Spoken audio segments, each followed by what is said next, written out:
여러분 안녕하세요. 롱장입니다. 최근 또 기사들이 나와요. 그 부총리님, 그 경제부총리님이 나와서 이제 말씀을 하시는데, 시장이 안정화가 돼 가다가 총선이 끝나고 다시 올라간다.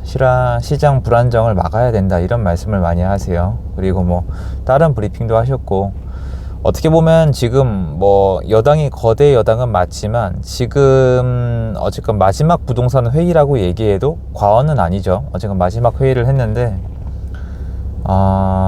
그거에 대해서 언급하고자 영상을 킨 건 아니에요. 그거에 대해서는 제가 얘기를 해도 또 감정의 영역으로 넘어가는 부분이 많이 있기 때문에 좀 생략하고 싶은데요. 지금 중요한 건 뭐냐면은, 시장이 잡혀가다가 다시 올라간다, 이게 맞다 틀리다가 제 포인트가 아니에요. 이거를 계속 많이 오해하시는 것 같고요. 여러분 또 지금 미국 물가 상승률 8.5%, 이거랑 한국 금리 인상, 이거에 꽂혀 계실 거거든요. 여러분이 계속 놓치시면 안 되는 게, 시장이 지금 한 6개월 7개월 동안 조용하잖아요. 그러니까 여러분이 아마 다른 데 집중이 되어 계실 거고, 부동산에 흥미가 좀 없어지실 거고 이러고 있어요. 사실은 이게 맞죠. 전 국민이 부동산에 귀를 기울이고 예민하게 반응을 하고 이러면은 저 같은 크리에이터들은 좋을지 몰라도 여러분 일상엔 지장을 많이 주기 때문에 절대 좋은 일은 아니에요. 근데 이미 그렇게 됐고, 생존을 위해서 집이 필요하고 그 집조차도 내가 제대로 움직이지 않으면은 나에게 와주지 않는다는 거를 지난 5년 동안 많이 보셨잖아요.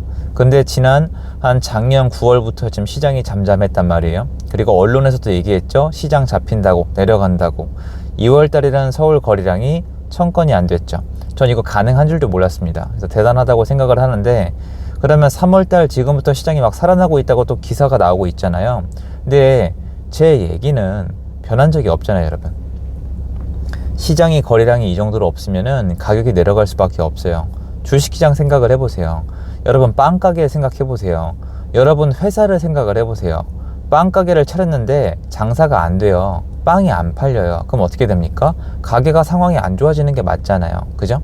그리고 아파트가 거래량이 안 되면은 팔고 싶은 애들, 여러분이 말씀하시는 투기꾼들 어떻게 해요? 던져야 될 거 아니에요. 그럼 막 내려가야 될 거 아니에요.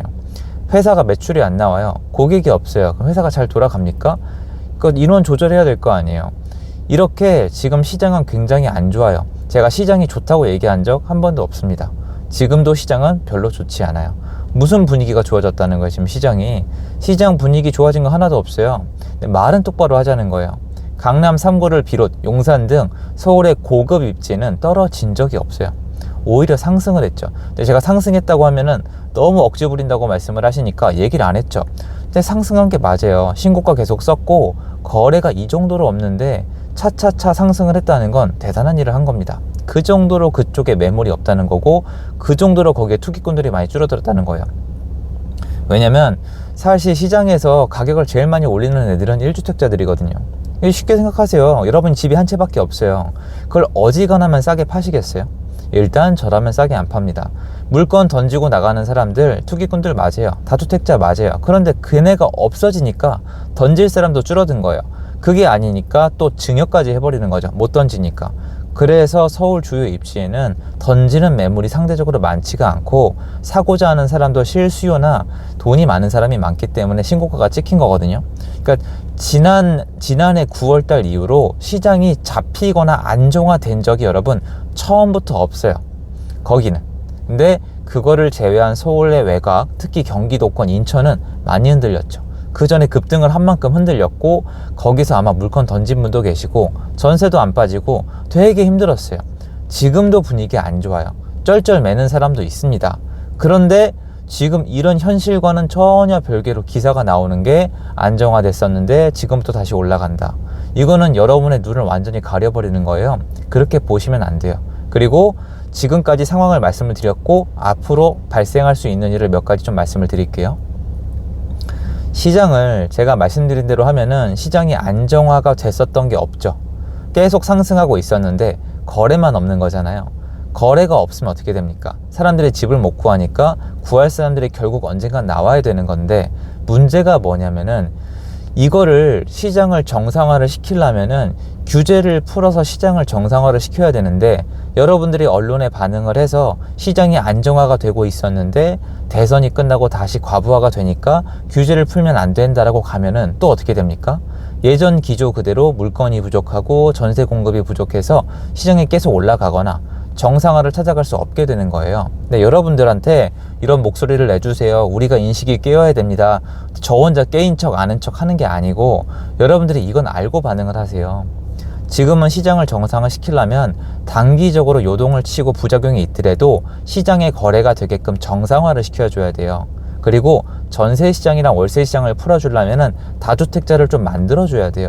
근데 지금 둘 다 전혀 못하고 있는 상황이고, 아마 국토부 장관 후보님이 얘기를 따르면은 아무래도 지방선거 때까지는 정치적인 걸 많이 포인트를 볼 수밖에 없는 상황이 아닐까라는 생각도 들어요. 그 이유는 저도 모르고, 사실 지금도 모르죠. 사람 속을 어떻게 알겠어요. 그런데 지금 여론도 그렇게 되고 지방선거 분위기도 그렇게 돼가면은 아마 제가 봤을 때 규제에 대한 제대로 된 완화나 전세시장의 물량 공급이나 아니면은 매매시장의 물량 공급에 상당한 문제가 생길 것 같아요. 저는 그래서 요맘때쯤에 한번 정리를 하면 좋을 것 같다는 생각이 들었어요. 아마 어렵겠구나. 시장이 어차피 이렇게 하든 저렇게 하든 단기간 동안은 불안할 수밖에 없는 게, 특히 지금 4월달 이렇게 서울이 지금부터 입주 물량이 굉장히 없거든요, 여러분. 많지도 않았지만 더 없어요. 그런데 입주 물량은 부족한데 전월세 시장에 임대차 3법 한 바퀴는 돌아오고 있고, 6월 1일 날 종부세가 한번 이제 다시 들어갈 거고, 사람들 입장에서는 그런 와중에 여러 가지가 얽히고 설켜서 전월세 시장, 구축 매매, 신축 입주, 이런 게 여러 가지로 상황이 지금 안 좋아요. 그래서 이거 문제를 해결하려면은 여론 자체가 어떻게 됐어야 되냐면은, 시장이 거래량이 이렇게 없음에도 불구하고 충분히 반응하지 않는다. 특히 강남 3구는 더 올라가고 있다. 강남 3구는 다주택자가 많이 줄었고 다주택자가 물건을 싸게 파는 것 때문에 강남 3구는 신고가를 계속 찍고 있더라. 다만 다주택자가 그만큼 좀 더 많고 물건을 던질 수 있고 사람들의 자산 상황이 건전하지만은 않은, 그리고 수요가 강남보다는 낮은 서울 외곽이나 경기도 외곽이나 인천은 분명히 흔들리는 게 보이더라. 그럼에도 보이고 이 정도밖에 흔들리지 않는다는 건 시장의 공급이 부족한 거니까 전세, 월세, 구축, 매매의 공급을 충분히 해줄 수 있도록 어떠한 방법이든 강구를 해야겠다, 이런 얘기가 나와야 되는데 지금 그런 얘기는 전혀 안 나와요. 그럼 여러분도 이렇게 생각을 하셔야 돼요. 맞다, 틀리다, 누가 잘했다, 상을 줘야 된다, 이런 얘기가 아니라 내가 앞으로 부동산 시장에서 경제적인 결정을 함에 있어서 시장의 정상화를 기반으로 생각하면 안 되겠구나. 대선이 끝났으니까 시장이 정상화된다는 생각을 가지고 임하면 안 되겠구나. 앞으로 시장은 이 모습 그대로 유지가 될 가능성이 높겠구나. 인수위나 요번에 대선 당선인이 미리 했던 얘기가 100%다 실행이 안 될 가능성도 높겠구나. 그래서 시장은 지난 5년과 비슷한 기조가 어느 정도 유지가 될 수도 있겠구나, 이 생각을 하셔야 돼요. 사실 엄청 슬픈 얘기죠. 저는 왜냐면 지난 5년 동안 계속 하면은 부동산 가격의 불안정은 계속 이어질 수밖에 없다고 생각하는 사람인데, 그거를 어떻게 보면 계속 하겠다는 거나 다름이 없거든요.